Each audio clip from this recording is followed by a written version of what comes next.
안녕하세요. 반갑습니다. 네. 저는 통합사회와 한국사를 가르치는 혁명이라는 강사입니다. 만나서 반갑습니다. 잠시 제 소개를 한 다음에 이 커리큘럼을 좀 소개해 드릴게요. 왜 이런 선행반을 개설을 했는지 설명을 좀 하고 하겠습니다. 일단 제가 누군지 모르는 분이 더 많으실 것 같아서 잠깐 말씀드리면 강사명은 혁명이라는 강사고요. 그리고 맡은 학교들은 휘문고하고 상산고, 세화고, 외대부고 이런 학교들을 맡고 있습니다. 그리고 뒤에 있는 건 제 이 강사로서의 어떤 그 생각이나 다짐을 쓴 거여서 잠깐 보시면 될 것 같고, 그리고 또 하나 대성마임에게서 현재 인터넷 강의 찍고 있습니다. 온라인 강의 찍고 있고요. 통합사회 강의 찍고 있습니다. 그리고 대치동에 있는 대형 학원들에선 그 학원에서 이 가장 메인으로 삼는 학교는 다 제가 하고 있습니다. 시간표를 확인해 보시면 알 거예요. 예를 들어 두각학원에서 가장 메인은 휘문고거든요. 휘문고와 보인고는 제가 하고 있고 휘문고 수강생은 당연히 제가 압도적 1등입니다. 그리고 시대인재에서는 외대부고를 하고 있습니다. 외대부고는 월에 180명 정도가 듣고 있어요. 그리고 볼게요. 지금은 수강생이 더 늘었는데요. 이게 작년 기준이었거든요. 지금은 620명 정도 됩니다. 월 수강생이. 요새 하도 뻥치는 사람들이 많아서 보여드릴게요. 일단 외대부고 이 수강생이고 얼마 전에 찍은 거예요, 다. 이런 반이 3반 있어요. 이런 반이 3반 있고, 그리고 세화고는 135명 마감되어 있습니다. 며칠 전에 찍은 거예요. 그리고 보인고는 한 60 몇 명 정도 있습니다. 두각학원에서. 한강에서 꽉 차 있고요. 자, 그리고 휘문고는 이런 반이 2반이에요. 그래서 100명이 조금 안 되는 것 같아요. 98명 정도 있는 것 같아요, 지금. 그런 강사입니다. 애들은 당연히 많고요. 그런 강사고, 다시 돌아와서 말씀드릴게요. 저처럼 특정 학교를 이렇게 엄청나게 수강생이 많은 선생님들은 원래 회자가 잘 안 됩니다. 원래 그래요, 원래. 일단 학교별 내신 분석 잠깐 좀 해드리고 요새 추세를 좀 말씀드릴게요. 일단 넘기시면 여기는 좀 같이 보시는 게 좋을 것 같거든요. 자, 일단 학교가 다르더라도 제가 여기 대치동 학교들과 엮어서 알려드릴게요. 현재 중대부고 1학기 중간고사 문제가 외대부고랑 거의 똑같아요. 통계 문제와 카드게 문제를 잔뜩 냈어요. 거기 원래 그냥 교과서 외우는 한국사만 잘하면 되는 학교였습니다. 그 학교가 원래 그래요. 근데 미래엔 출판사 교과서 딱 되면서 뭘 냈느냐? 수능 문제를 냈어요. 그러니까 학교 선생님이 제 생각에는 추가된 것 같아요, 느낌상. 왜냐하면 그전에는 출제하지 못하는 난이도의 문제를 저는 참고로 여기 있는 한 20, 30개 정도의 학교를 기출을 다 갖고 있어요. 왜 갖고 있냐면 제일 유명한 기출 문제 분석집이 두각학원 분석집인데 제가 지금 한 6년 동안 저 혼자 하고 있습니다. 그거. 그러니까 당연히 이번에도 그걸 만들기 위해서 모든 기출을 다 분석하고 말씀드리는 거예요. 그래서 숙명 진선 얘기도 다 해드릴게요, 여기서. 일단 외대보고 스타일이라는 게 뭐냐면 일반 사회 통계 문항이 나와요. 이게 힐러 문항이에요, 결국에. 중대보고도 이랬고 이 외대보고도 마찬가지고, 그리고 카드 게임 문제 이런 게 나와요. 그 진선여고도 그랬고, 진선은 윤리가 더 어려웠지만 이런 유형의 학교들 철저하게 수능형 문제로, 물론 수능형 문제만 30문제가 깔리는 건 아니에요. 5개 있어요, 그런 문제. 근데 그 5개를 틀리면 80점 초반입니다. 망한 겁니다, 이 통합사회에서. 통합사회 80점 초반이면 전교등수가 100등 중반일 거예요, 아마. 100등 중반 넘어가요, 그냥. 그래서 이렇게 돼버리죠. 수학을 잘하는 게 제일 중요하지만 수학만 잘하는 건 내신에서 중요한 게 아니에요. 내신에선 전교등수가 중요한데. 그래서 수학을 잘하는 건 대학 갈 때 수능 때 중요하다. 내신에선 전 과목 다 잘해야 된다. 이런 얘기를 하는 거고. 두 번째, 상산고등학교가 약간 숙명여고랑 좀 비슷합니다. 왜냐하면 그냥 자잘자잘하게 여러 주제를 흩뿌려 놓고 하나를 깊게 들어가지는 않는데 말을 살짝 바꿔서 외우게 해요. 이런 방식이. 그래서 경기여고, 숙명여고 딱 이런 스타일이에요. 정확도 테스트예요. 이번에 기출 보고 얘기하는 거예요. 그래서 정확도 테스트고, 이 문제를 내면 이 자잘자잘한 걸 가지고 좀 치사하게 되는데 의외로 되게 까다로울 수 있어요. 근데 아직까진 수능 주제를 냈지만 깊게 내지 않아서 별로 안 어려워요. 그래서 그냥 교과서 학교예요. 여기 교과서 학교 자체가. 그래서 이런 데는 성실도 테스트다. 그래서 교과서를 선행반에서 외우고 내신 때 또 외워야 과부하가 안 걸립니다. 마지막에 몰아치면 정말 운동장에 개미 한 마리 있냐 없냐 가지고 당락이 좌우되는 그런 학교여서, 이럴 때는 방학 때 한번 외우고 까먹고 학교 수업 듣고 까먹고 하고 나서 듣고 좀 덜 까먹고 내신 때 바짝 외우고 그러고 가야 맞춰요. 이렇게 되는 학교예요. 회독수가 많아야 이기는 학교입니다. 이 학교가. 그리고 휘문고는 외대랑 이 상산 섞어놨어요. 휘문고는 조금 학생들 입장에 되게 짜증나게 내는 학교입니다. 왜냐하면 학생들이 저한테 다 몰려온 이유가 있어요. 이번 연도부터 제가 압도적으로 저한테 다 몰려오는데 마감 쳐서 못 들어와요. 그냥 더 받을 수 있는데 안 받는 거예요. 제가. 왜냐하면 우리 학생들이 1, 2등급을 찍는 게 중요하지 뭐 막 올 필요는 없어요. 저한테는. 그래서 볼게요. 일단은 여기는 성실해야 돼요. 숙명여고 스타일의 암기형 문제가 절반이 깔립니다. 그리고 11지 선다형 이런 문제가 나와요. 일단은 그런 문제가 나와서 하나 틀리면 틀리잖아요. 그건 다 아는데 애들 입장에서 공부를 안 하는 학생은 많지는 않아요. 예를 들어서 300명 중반대에서 한 150명은 공부를 불성실하게 합니다. 보통 제가 볼 땐 200명은 뭘 하긴 해요. 열심히 해요. 근데 정확도 때문에 다 틀려요. 얘가 뭐 수학을 잘하든 말든 상관이 없어요. 일단 그 문장 하나 틀리면 다 틀린 거예요. 그냥 그런 문제에서 여기서는 일단 성실해야 돼요. 두 번째, 작년부터 재수강생이 폭발적으로 늘어난 건 수능 문제가 나와요. 여기서 이 학교가 원래 그냥 교과서만 냈어요. 계속 교과서만 냈습니다. 기출문제를 그냥 과거 걸 봐도 알겠지만 교과서를 막 탈탈탈탈탈 외우면 되는 학교예요. 그런데 작년 1학기 기말부터 경제를 낼 때부터 어떻게 냈느냐, 계속 계산 문제를 내요. 그래서 수능에 발맞춰서 나아간 것 같아요. 이게 수능 확정을 시킨 이후부터 아예 그렇게 내요. 원래 휘문은 그렇게 낼 수 있는 학교예요. 수능 문제를. 왜냐하면 3학년 사회문화 정치화법 선생님 계세요. 경제도 계시고. 내려와서 가르치면 돼요. 그냥 내려와서 가르치면 되고, 제가 그 문과 애들 많이 가르쳤기 때문에 당연히 그냥 내려오기만 하면 되는 학교여서 내려와서 수능 문제를 계속 냅니다. 어떻게 내는지 보여드릴게요. 휘문고 문제를 한번 보여드릴게요. 일단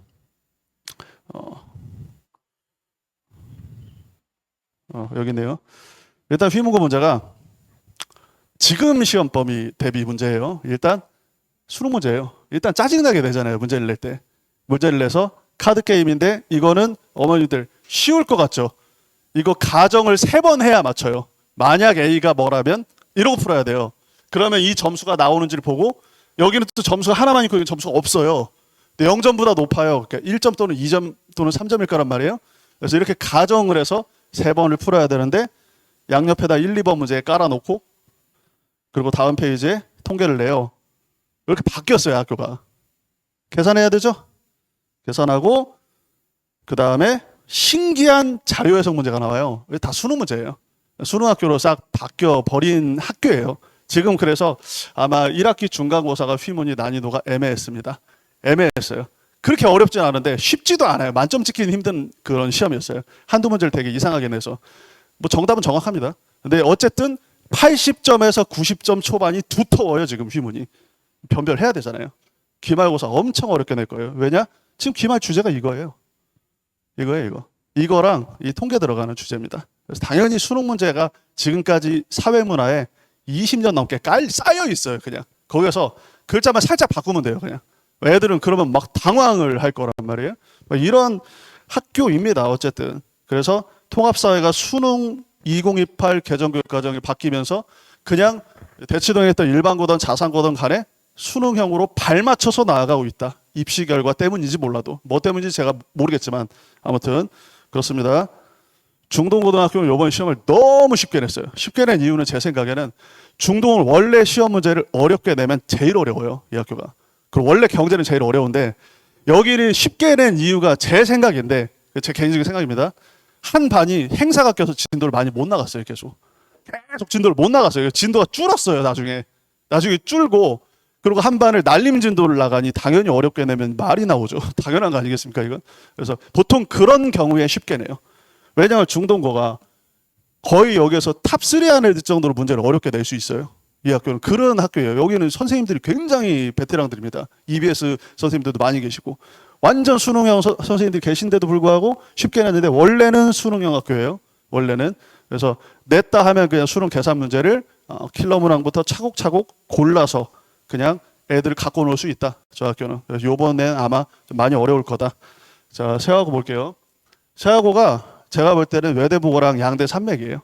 여기는 고3 애들 주고 사회문화 문제 이 문제 풀려도 잘 못 풀 거예요, 아마. 여기는 왜 그러냐면 학교 교사가 사회 문화를 되게 오래 가르친 듯한 느낌의 교사들이 계세요. 그걸 제가 왜 그러냐면 2007년에 나온 사회문화 수능 문제를 활용하셔도 돼요. 그 옛날 거도 문제를 다 갖고 있다는 거거든요. 근데 굉장히 어렵게 낼 수 있는 학교인데 이 학교가 아까 봤던 그 카드 게임 유형하고 비슷해요. 휘문하고 비슷해졌어요. 원래 이 학교는 이렇게 나왔는데 휘문이 이렇게 된 거예요. 그냥 제 생각엔 이렇게 된 건 3학년 사회문화 선생님이 내려오면 이렇게 돼요. 그냥 내려오면 이렇게 되는 겁니다. 그래서 제시문이 엄청 복잡하고 경제 통계는 말도 안 되게 어렵게 나와요. 경제를 작년에 1학기 기말고사에 세화고가 여러 검색을 해보시면 알겠지만 세화고 어머님들 너무 깜짝 놀란 게 평균이 30 몇 점인가 그랬어요. 30 몇 점. 30 몇 점이었어요. 평균이. 그 와중에 더 황당한 건 우리 반에 99점, 98점 학생들이 있었거든요. 90점 이상이 쫙 깔려 있었단 말이에요. 우리 애는 30점도 못 맞았는데 계산을 못해서 우리 애는 풀고 나서 틀리면 이해라도 하죠. 손을 못 댔어요. 조건을 못 찾아서. 이거 뭐 지금 수학 자부심, 쓸데없는 수학 자부심 부리다가 조건을 찾는 문제거든요. 이거는 수학이 아니에요. 숫자가 한 10칸이 나와요. 그리고 이거의 추세를 봐야 돼요. 주식 차트 보듯이. 이렇게 푸는 거예요. 이걸 풀 때. 뭐 계산 잘한다고 되는 게 아니에요. 황소 탑반에 있다고 되는 게 아닙니다. 이게. 그래서 배워야 되는데 어쨌든 이 경제통계 킬러 문항 수준 문제를 이 세화고에서 냈고 그 와중에도 연습한 애들은 많이 맞췄다. 우리 2학기에는 경제가 들어간다. 그래서 제가 겨울방학 때 설명할 때는 꼭 이랬거든요. 선행반을 들어도 되고 내신 때 와도 되지만 내신 때 오면 더 열심히 해야 됩니다. 왜냐하면 통합사회 1진도는 지리가 많기 때문에 외우는 진도여서 그때 따라가려면 따라갈 수도 있어요. 근데 우리 애가 불성실하면 먼저 와서 들으세요. 그랬어요. 그냥. 근데 경제는 아니에요. 이건 들어야 돼요. 이건 듣고 나서 내신 때 복습을 해야지. 그래야 문제를 맞추지. 내신 때 이걸 배우면 써먹질 못해요. 배우긴 했어요. 문제를 살짝 틀면 못 풀어요. 그냥. 써먹질 못하는 지식을 뭘 배워요? 배우긴. 예를 들어서 야구 선수가 스윙하는 거 배우면 스윙을 써먹는 시간이 필요하거든요. 이게 숙련된 시간이 필요한데 못 써먹어요. 절대. 배우긴 했는데 그 문제만 맞춰요. 내신 때 딱 따라오면. 제가 그래서 경제는 꼭 경제가 시험범위 들어가면 배워라. 선행반입니다. 그리고 숙명여고 아까 설명드렸고 보인고는 제가 이제 보인고를 작년부터 맡았는데 보인고 맡은 다음부터 계속 바뀌었어요. 보인고가. IQ 테스트 유형을 계속 내요. 그래서 이 학교는 아직까지는 완전한 수능형 계산 문제를 많이 내진 않는데 IQ 테스트 문제를 내고 요번에 시험 문제를 어떻게 냈냐면 그럼에도 불구하고 만점자가 너무 많이 나오니까 시험 문제를 37문제를 냈어요. 40분 주고. 그러니까 이렇게 할 수 있어요. 사회탐구가 어려워진다는 건 스피드 게임을 만들면 돼요. 현재 수능이 그래요. 앞으로 우리 학생들이 보는 수능은 25문제에 40분이겠지만 지금은 20문제에 30분인데 시간 내에 푸는 학생 없어요. 거의. 풀기만 해도 최상위권이에요. 원래 문과 과목은 스피드 게임이었어요. 지금까지. 비문학하고 비슷합니다. 그래서 이런 유형의 학교들이 쫙 깔렸는데 결국에 다 그렇게 비슷하게 바뀌었고 대치동에서 가장 큰 드라마틱한 변화를 보여주는 건 진선이에요. 저는 이 변화가 맞다고 생각하거든요. 왜냐하면 진선여고가 왜 이번에 1등급 컷이 60점대였냐면 대비가 잘못된 거예요. 진선에 있는 학생들은 대치동에서 계속 이렇게 차곡차곡 열심히 부모님의 케어를 받으면서 공부를 해온 학생들이 대부분이잖아요. 그러면 가르치면 탐구는 돼요. 적어도. 다른 과목은 잘 모르겠어요. 탐구는 하면 하는데 뭐가 문제냐면 프린트 달달 외우고 갔으면 망하는 거예요. 이게. 이 학교는 수능형 학교로 바뀌었는데 아직도 프린트를 외우고 있으면 큰일 나는 겁니다. 외우면 가면 문장이 바뀌어 있거든요. 그러면 내가 외운 내용과 이 바뀐 문장이 맞는지에 대한 확신이 없어요. 이걸 보면. 이렇게 해서 확신이 없으니까 맞는 것 같은데 동그라미 쳤다가 밑에 것도 맞는 것 같은데 어떻게 하지? 벌벌벌 떨면 우르르 날아가요. 우르르. 그래서 수능형 학교라는 건 외우는 건 당연히 외우는 거예요. 탐구는 어떻게 안 외우고 풉니까? 탐구는 그냥 사회탐구 좀 보여드릴게요. 사회탐구의 기본 중에 기본은 외우는 건데 그냥 이런 거 보자마자 그냥 외워줘야 돼요. 우리 빈칸 자료는 그냥 첫 줄부터 계속 줘요. 그냥 빈칸 자료 그냥 주는데 제 자료는 이게 끝이 아니기 때문에 주는데 보자마자 리오그라데 강 남쪽인지 북쪽인지 무슨 강인지 라틴인지 앵글로인지 무슨 인종인지를 그냥 수르르 읽히게 하는 건 기본인데 여기에서 진선여고처럼 문제를 내면 뭐냐면 수능형 문장 변환이 돼 있어요. 문장이 변환이. 맥락이 바뀌어 있어요. 문장 구조가 다릅니다. 그래서 원래 진선이 교과서랑 똑같은데 단어만 바꿨어요. 그래서 예를 들어 칸트에 들어갈 말이 공리주의에 들어가 있다. 그러면 그게 다른 거거든요. 근데 이번 시험은 칸트의 정업 명령과 경향성에 따른 행동 이랬는데 맥락을 경향성에 일치하는 행동이지 의무에 일치하는 행동이지 의무에 따른 행동인지에 대한 서술어를 바꾸면 그게 수능 문제예요. 그럼 애들이 못 풀어요. 분명 경향성을 칸트를 봤는데 이러다가 이제 틀리는 거거든요, 보통. 그래서 이런 거는 수능 선생님한테 배워야 돼요. 이게 내신하고 좀 다릅니다, 이게. 차라리 제 생각에 EBS 윤리와 사상 수능 강의 그 파트를 한 강의라도 봤으면 좀 괜찮았을 텐데 아마도 좀 달달달달 외우고 갔으면 지리는 막상 작년부터 수능 문제를 냈어요.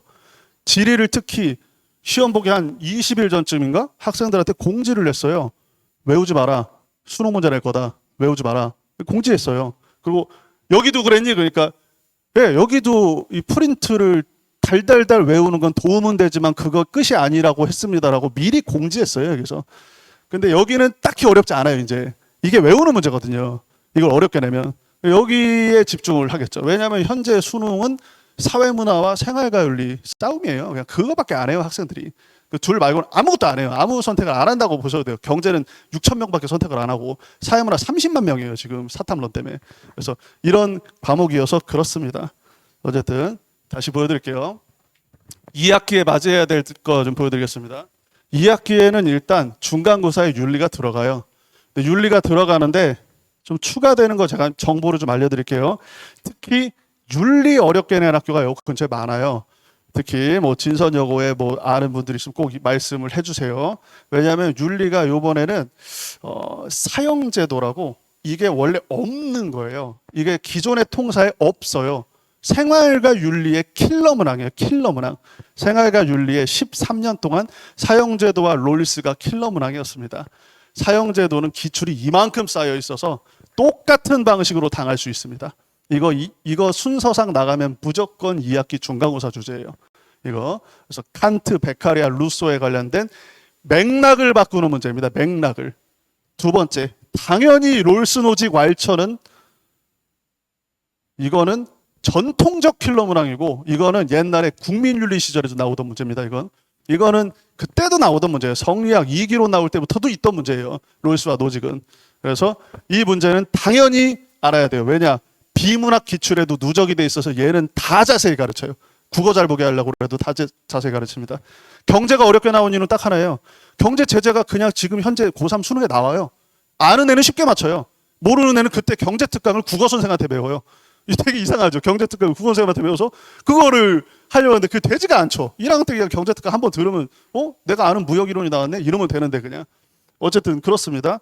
여기가 2학기 중간고사 주제예요. 그리고 이게 나와요. 이게 중간고사에. 이거 요새 뉴스 많이 보셔서 알죠? 어머니들 뉴스 봐도 복잡하죠. 헌법재판관과 대법관이 할 수 있는 일과 없는 일들이 통사교과서엔 자세히 써 있어요.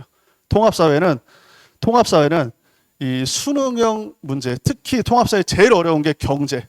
넘버원이에요. 절대 다른 단어는 따라올 수가 없어요. 경제를. 두 번째, 정치화법이에요. 그리고 나 좀 어려우면 윤리랑 지리가 비슷한 느낌이에요. 이 그룹이 그렇게 돼 있는데, 그리고 일부 학교는 통계, 아까 중대보거나 이런 학교에서 통계, 이렇게 휘문이나 이런 데서 내는 거지. 일부예요, 아직까지는.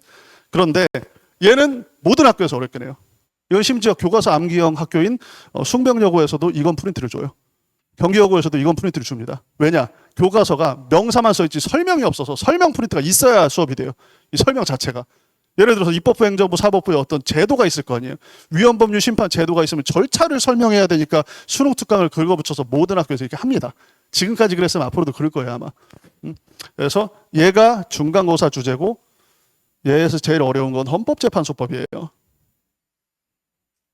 헌법재판소법과 대법원에 관련돼서 비교하는 문제와 헌법재판소법의 절차에 따라서 헌법소원을 어떻게 할 수 있는지, 위헌심사형헌법소원이 권리구제형헌법소원 이런 걸 구분하는 방식의 문제예요. 변호사 강제주의인지 일반인이 할 수 있는지 뭐 이런 것들을 차근차근 물어보는 방식이 여기 들어가 있습니다. 중간고사일 거예요. 그리고 경제 절반까지가 중간고사일 겁니다. 그런데 경제를 누적 진도로 하는 학교가 꽤 많아요. 꽤 많기 때문에 경제는 일단 중간고사에 들어가요. 경제를 2번 넣어야 난이도 변별을 확실하게 할 수 있거든요. 그래서 경제를 절반을 넣으면, 만약에 절반을 넣는다고 가정하면 이 기회비용 계산 문제가 반드시 들어갑니다. 순서상 무조건 경제 제일 첫 번째 나와요. 기회비용은 계산을 해야 돼요. 이거는 빨리 해야 이깁니다. 빨리 해야 이겨요. 저 계산 잘하는데요. 필요 없어요. 그런 거. 빨리 해야 이겨요. 학생들의 제가 똑같은 얘기 맨날 하는데 수학 부심 부리지 마라. 경제 잘하는 데는 네가 아니다. 따로 있다. 경제를 이렇게 내면 이게 뭐가 문제냐면 문장이 헷갈리는 거지 이게 헷갈리는 게 아니에요. 이게 헷갈리는 거예요. 그리고 여기에 조건이 없는데 혼자 상상의 나래를 펼쳐서 풀어요. 애들이 다 틀려요. 그러고 그런 거예요. 그러니까 예를 들어 오히려 사고력 수학에 가까워요. 문제를 잘 읽어야 돼. 문제에 답이 있어요. 이거 덧셈 뺄셈만 하면 돼요. 이건 그죠? 근데 여기서 막 무슨 K 뭐 100-K 막 이상한 짓을 하면서 막 계산을 하면 다 틀리는 거죠 이게. 그래서 경제는 배워야 맞춥니다. 반드시. 제가 맨 뒤에 예시문항 하나 붙여놨어요. 경제 어떻게 푸는지 좀 이따 집에 가서 보시면 되고요. 그리고 자사고에서 이런 현상이 많이 나타나는데 일반 사회와 통계를 사회문화 베이스인 선생님이 만약에 계신다. 어머니들께 정보를 빨리빨리 파악하셔야 되는데 지금 현재 가르치는 선생님이 고3에서 내려왔다고 하는데 사회문화를 가르친다. 그러면 이거는 1년 내내 나와요. 특히 사회보험이라는 제도에서 나와요. 사회보험. 사회보험 공공부조 사회서비스가 현재 사회문화 15번 킬러문항이에요. 수능에서. 그 문제입니다. 그리고 사회문화 가르치는 선생님이 정치와 법을 가르친다. 그러면 여기에서는 남녀 임금 격차 문제가 꼭 나와요. 이게 킬러문항이라고요. 외우는 문제가 아니라. 배워야 맞추는 문제예요. 이게 정해져 있어요. 그냥. 저 기출문제집 여기서 6년 동안 제가 펼쳤습니다. 모든 학교 기출 다 알고 얘기하는 거예요. 지금 여기서. 그래서 그렇고 세계지리가 맨 마지막 단원에 인구 통계와 그리고 에너지 자원이 있는데 얘는 딱히 어렵진 않아요. 제 생각엔 막대 그래프 보는 연습이 1학기 때 기후 파트에서 어느 정도 연습이 됐다. 그러면 외우면 돼요. 그냥. 어느 대륙에 뭐가 많은지. 그 정도 하면 누적이 되잖아요. 이게. 국가 이름을 1학기 때 외웠다면 여기는 딱 인구와 인문지리로 변형만 하면 되는데 결국에 중간고사는 특정 학교, 윤리를 빡세게 내는 진선여고 같은 학교에서는 분명히 사형제도와 롤스노직을 정말 말이 안 되게 어렵게 될 것이다. 학생 입장에서, 고3 입장에서는 아무것도 아니에요. 고3들은 왜 이게 어렵지? 이거 그냥 마더텅에 있는 문제인데? 뭐 이렇게 하겠지만 이거 분명히 1학년 애들한테는 엄청 어려울 겁니다. 그리고 이거 절반 들어가는데 여기는 분명히 킬러문항이에요. 제가 얘기하지 않아도 모든 사탄 강사가 경제가 킬러문항이라고 얘기할 겁니다. 아니면 사탄 강사가 아닌 거죠. 말이 안 되잖아요. 가르쳐보면 애들이 이게 얼마나 이해를 못 하는데요. 왜 여기서 이 다음 단계로 나가요? 이걸 매번 물어봐요. 그래서 어쨌든 그리고 이런 것들이 있습니다. 제가 맨 앞으로 돌아올게요. 설명은 다 했는데 제 여름 특강 커리큘럼이 일단 지금 환다 일로학원에도 있고요.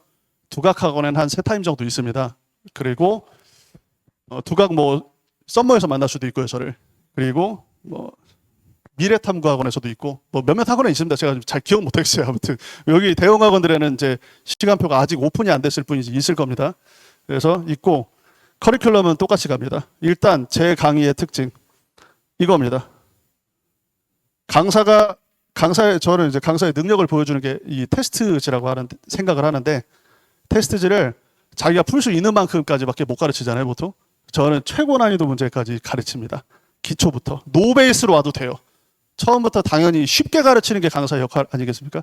그래서 정말 수능 킬러문항 현재 작년 수능 문제까지 풀어줘요. 깔끔하게 쉽게 풀어줘요. EBS 강의 고3 거 들었는데 이해가 안 가는데 선생님 왜 이렇게 쉽게 가르쳐요? 이 얘기 정말 많이 듣습니다. 진짜 어려운 문제까지 풀려요. 저는. 저 어떤 스타일이냐면 지금 조금 있다가 휘문고 이제 수업을 가야 되는데 저는 가르칠 때 예를 들어 정보 격차 그러면 장애인, 저소득층, 농어민이 정보 소외계층이니까 도와줘야 된다. 그러니까 내신 전형적인 1학년 그 내신 가르치는 선생님들의 그 강의 방식이에요. 저는 여기서 통계를 가르쳐요, 같이. 올 때마다 통계를 같이 가르쳐요. 내용도 가르치고 빡센 문제도 가르치고 맨 뒤에 이거 보기는 쉬워 보이지만 진짜 어려워요. 퀴즈 문제예요. 어떤 문제를 주던 간에 굉장히 어려운 주제까지 다 들어가서 가르칩니다. 예를 들어서 학교에서 누진세와 비례세를 얘기하면 계산도 시켜보고 다 시켜요. 여기서 나올 수 있는 모든 가능성은 다 연습시켜요. 물론 당연히 앞에는 쉬운 문제도 깔려있죠. 쉬운 문제 깔아놓고 그리고 뒤로 가면 갈수록 그래프로도 나올 수도 있고 도형으로도 나올 수도 있고 그냥 단순 암기의 말장난으로 나올 수도 있고 아니면 예 아니요의 장난질 문제, 아니면 뭐 무슨 분석 문제 나올 수 있지 않겠습니까? 그래서 모든 유형을 다 가르치고 이걸 굉장히 좋아합니다, 학생들이. 그래서 제 자료가 좋다는 건 최고 난이도 문제를 접할 기회가 없는데 최고 난이도 문제를 통사에 맞춰서 가르친다. 이게 중요해요. EBS 고3 강의 봐봐야 통사에 없는 것도 배우기 때문에 시간 낭비가 될 수 있습니다. 두 번째, 경제. 경제는 당연히 제가 제일 유명한 건 누구나 다 알 거라고 생각합니다. 그리고 통계 계산. 이런 강의는 전타임 마감이기 때문에 전혀 제가 얘기할 필요가 없을 것 같아요. 그리고 고3도 마감입니다, 여긴. 고3 사회문화 강의도 엄청 오래 했습니다, 저. 그 논리추론 이 카드 게임 문제를 올 때마다 합니다. 올 때마다. 맨 마지막 네 문제는 무조건 깔려있고 쉽게 가르쳐요. 항상 얘기하는데 교과서에 있는 걸 통계로 가르치는 거예요. 없는 걸 가르치면 시간 낭비예요.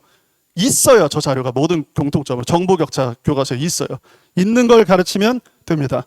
특히 제가 중대보고 얘기를 좀 하는 이유가 요번에 이 두각에서 했던 윈터 시즌에, 윈터 종합반에 중대보고로 배정된 학생들이 많았는데 제가 수업을 할 때 아무래도 좀 어려운 문제까지 가르치다 보니까 학생들이 선생님 작년 저 입학한 다음에 다운받아서 기출문제 보니까 중대보고 그렇게 어렵지 않은데 여기까지 배워야 돼요. 그래서 일단 배워두면 좋지 않을까? 지금 내신 임박한 것도 아니고 했는데 그렇게 나와서 너무 고맙다고, 자기가 12등인가 했다고 누가 어떤 여학생이 저한테 카톡을 보냈어요. 너무 고맙더라고요. 배워놓는 게 좋아요. 교사가 탁 어떻게 건드는 순간 난리가 날 수 있습니다, 여기가. 그래서 항상 교과서에 있는 내용을 최대한 여러 유형을 풀어보고 가야 됩니다. 눈으로 보는 게 아니라 풀어보고 가야 돼요. 그래야 써먹어요. 안 풀어보면 못 써먹습니다, 절대. 그리고 경제는 올 때마다 해야 돼요. 왜냐? 경제는 숙성이 돼야 됩니다. 그래서 1시간 또는 1시간 반씩 잘라서 올 때마다 복습 테스트와 한 번 배우면 2주차에 오잖아요. 기회비용 다 까먹고 와요. 어떻게 했죠? 저번 주에 했던 거 뭐죠? 기억이 안 나는데요. 당연히 그래요. 그럼 또 쉬운 문제 하나 풀어주고 예시 문제 풀어주고 좀 맥락 좀 잡은 것 같으면 살짝 난이도 올려서 하고, 그리고 세 번째 하면 1, 2주에 배운 거 넣고 풀고 살짝 난이도 올리고, 이렇게 하면 어느 정도 애들이 책에 대한 의존도가 없어진다 하면 마지막에 이렇게 주면 그 자습자로 챙겨주면 학교에서 내신 때 하겠죠. 가르칠 때 막 아무렇게나 가르치지 않습니다, 절대. 두 번째, 노동법 아까 전에 말했듯이 남녀 임금 격차 통계와 당연히 말씀드리지만 내용 진도는 다 나가요. 당연히 내용 꼼꼼히 교과서 한 줄 하나하나 다 암기시켜요. 내용 진도는 어떻게 나가는지 보여드릴게요. 내용 진도는 이런 방식입니다. 당연히 꼼꼼하게 정리가 된 필기가 있고, 저는 얼기설기 가르치는 거 되게 싫어합니다. 그래서 학생들이 분명히 써먹어야 돼요. 뭘 가르치면 20지 선당, 30지 선당을 만들어서 여기에서 교사가 많이 바꾸는 것들. 제가 말했지만 제 맘대로 뚫으면 안 되죠. 기출문제 작업한다니까요. 계속 마감이 되는, 저 기출문제 사지도 못해요, 지금은. 그래서 항상 수량 제한 해놓는 그 두각학원에서 받는 기출문제 제가 만들었는데 거기에서 교사들이 맨날 바꾸는 것만 바꿔놨어요. 정말 핵심 자료입니다. 똑같은 문장이 많이 나올 겁니다. 왜? 교과서를 가지고 만든 거거든요. 그래서 이런 내용들이 들어가 있고 우리 학생들은 이걸 테스트지로 보게 됩니다. 저랑 같이. 진도 계획, 당연히 필기노트, 그리고 필기노트를 토대로 만든 OX집과 여러 객관식들, 그리고 통계 문제. 이렇게 배우고요. 2주차에서는 사형제도가 들어간, 롤스노직이 들어간 사회정의와 불평등을 윤리 파트를 배우고, 3교시에는 세계지리가 나오긴 하기 때문에 3주차 수업은 어떻게 구성이 되어 있냐면 경제에서 제일 어려운 게 무역이론이거든요. 여기 한 2시간 반을 쏟을 거예요. 어려워요, 이거. 그래서 이거는 2주에 걸쳐서 가르칠 겁니다. 이거 어렵습니다. 이거 그리고 학생들이 써먹을 수만 있어도 일단 1등급 가까이 돼요. 10% 1등급제에서 1등급 될 것 같아요. 2등급까지는 무역이론을 맞추면 무조건 2등급 나왔거든요. 그러니까 그럴 것 같아요. 왜냐하면 무역이론 문제가 많습니다. 무역이론이 시험 범위에 들어가면 다른 걸 쉽게 내요. 50분 내에 문제를 풀 수 있게 만들어야 되니까 얘가 일단 한 문제 푸는데 7분 이상 걸려서, 그래서 이게 들어가면 다른 게 쉽기 때문에 결국 얘를 맞춰야 90점 이상이 점프가 되는 거죠. 그리고 마지막 주차에는 헌법재판소법에 대해서 상세하게 정리를 하고 정리된 어떤 요약 노트나 문제집을 줄 예정입니다. 어쨌든 이런 수업을 깔아놨고요.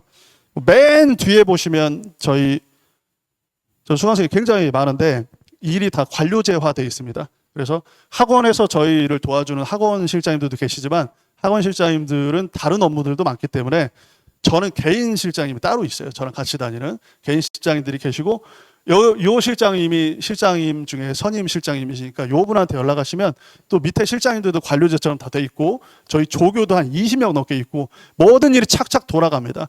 컴플레인 거의 받은 적 없는 것 같아요. 저는.